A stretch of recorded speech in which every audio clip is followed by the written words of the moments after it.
Abraham had taken another wife, whose name was Keturah. She bore him Zimran, Jokshan, Medan, Midian, Ishbak, and Shuah. Jokshan was the father of Sheba and Dedan. The descendants of Dedan were the Asherites, the Letushites, and the Lumites. The sons of Midian were Ephah, Epher, Hanok, Abida, and Eldah. All these were descendants of Keturah. Abraham left everything he owned to Isaac, but while he was still living, he gave gifts to the sons of his concubines and sent them away from his son Isaac to the land of the east. Abraham lived 175 years.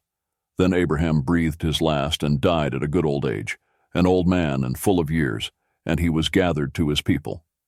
His sons Isaac and Ishmael buried him in the cave of Machpelah near Mamre, in the field of Ephron son of Zohar the Hittite, the field Abraham had bought from the Hittites. There Abraham was buried with his wife Sarah. After Abraham's death, God blessed his son Isaac, who then lived near Beer Lahai Roi. This is the account of the family line of Abraham's son Ishmael, whom Sarah's slave, Hagar the Egyptian, bore to Abraham. These are the names of the sons of Ishmael, listed in the order of their birth. Nebaioth, the firstborn of Ishmael, Kedar, Adbeel, Mibsam, Mishma, Duma, Massa, Hadad, Tema, Jetur, Naphish, and Kedemah. These were the sons of Ishmael, and these are the names of the 12 tribal rulers according to their settlements and camps. Ishmael lived 137 years. He breathed his last and died, and he was gathered to his people. His descendants settled in the area from Havilah to Shur, near the eastern border of Egypt, as you go toward Ashur, and they lived in hostility toward all the tribes related to them. This is the account of the family line of Abraham's son Isaac. Abraham became the father of Isaac, and Isaac was 40 years old when he married Rebekah, daughter of Bethuel the Aramean, from Paddan Aram, and sister of Laban the Aramean. Isaac prayed to the Lord on behalf of his wife, because she was childless. The Lord answered his prayer, and his wife Rebekah became pregnant. The babies jostled each other within her, and she said, "Why is this happening to me?" So she went to inquire of the Lord. The Lord said to her, "2 nations are in your womb, and 2 peoples from within you will be separated. One people will be stronger than the other, and the older will serve the younger." When the time came for her to give birth, there were twin boys in her womb. The first to come out was red, and his whole body was like a hairy garment. So they named him Esau. After this, his brother came out, with his hand grasping Esau's heel. So he was named Jacob. Isaac was 60 years old when Rebekah gave birth to them. The boys grew up, and Esau became a skillful hunter, a man of the open country, while Jacob was content to stay at home among the tents. Isaac, who had a taste for wild game, loved Esau, but Rebekah loved Jacob. Once when Jacob was cooking some stew, Esau came in from the open country, famished. He said to Jacob, "Quick, let me have some of that red stew. I'm famished." That is why he was also called Edom. Jacob replied, "First sell me your birthright." "Look, I am about to die." Esau said, "What good is the birthright to me?"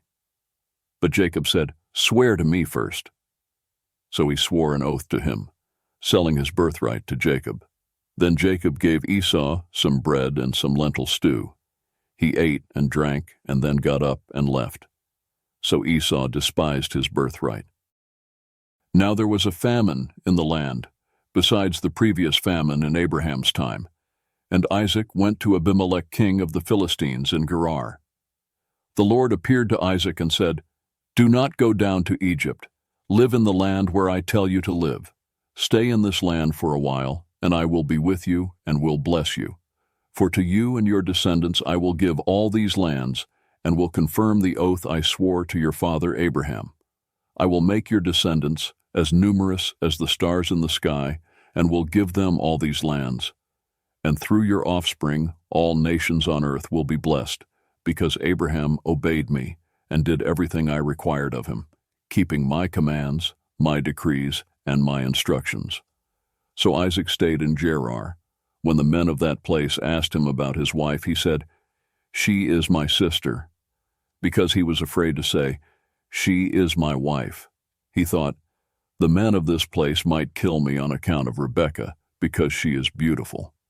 When Isaac had been there a long time, Abimelech, king of the Philistines, looked down from a window and saw Isaac caressing his wife Rebekah. So Abimelech summoned Isaac and said, "She is really your wife." "Why did you say she is my sister?" Isaac answered him, "Because I thought I might lose my life on account of her." Then Abimelech said, "What is this you have done to us? One of the men might well have slept with your wife, and you would have brought guilt upon us." So Abimelech gave orders to all the people, "Anyone who harms this man or his wife shall surely be put to death." Isaac planted crops in that land, and the same year reaped 100-fold, because the Lord blessed him. The man became rich, and his wealth continued to grow until he became very wealthy. He had so many flocks and herds and servants that the Philistines envied him. So all the wells that his father's servants had dug in the time of his father Abraham, the Philistines stopped up, filling them with earth. Then Abimelech said to Isaac, "Move away from us. You have become too powerful for us." So Isaac moved away from there and encamped in the valley of Gerar, where he settled. Isaac reopened the wells that had been dug in the time of his father Abraham, which the Philistines had stopped up after Abraham died, and he gave them the same names his father had given them. Isaac's servants dug in the valley and discovered a well of fresh water there. But the herders of Gerar quarreled with those of Isaac and said, "The water is ours." So he named the well Esek, because they disputed with him. Then they dug another well, but they quarreled over that one also. So he named it Sitnah. He moved on from there and dug another well, and no one quarreled over it. He named it Rehoboth, saying, "Now the Lord has given us room, and we will flourish in the land." From there he went up to Beersheba. That night the Lord appeared to him and said, "I am the God of your father Abraham. Do not be afraid, for I am with you.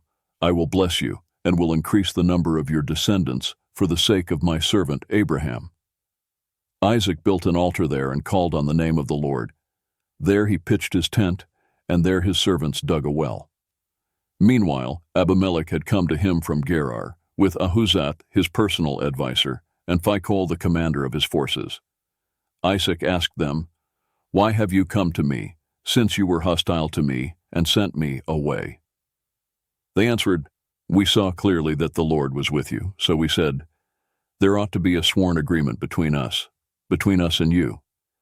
Let us make a treaty with you that you will do us no harm, just as we did not harm you, but always treated you well, and sent you away peacefully, and now you are blessed by the Lord.'" Isaac then made a feast for them, and they ate and drank. Early the next morning the men swore an oath to each other. Then Isaac sent them on their way, and they went away peacefully. That day Isaac's servants came and told him about the well they had dug.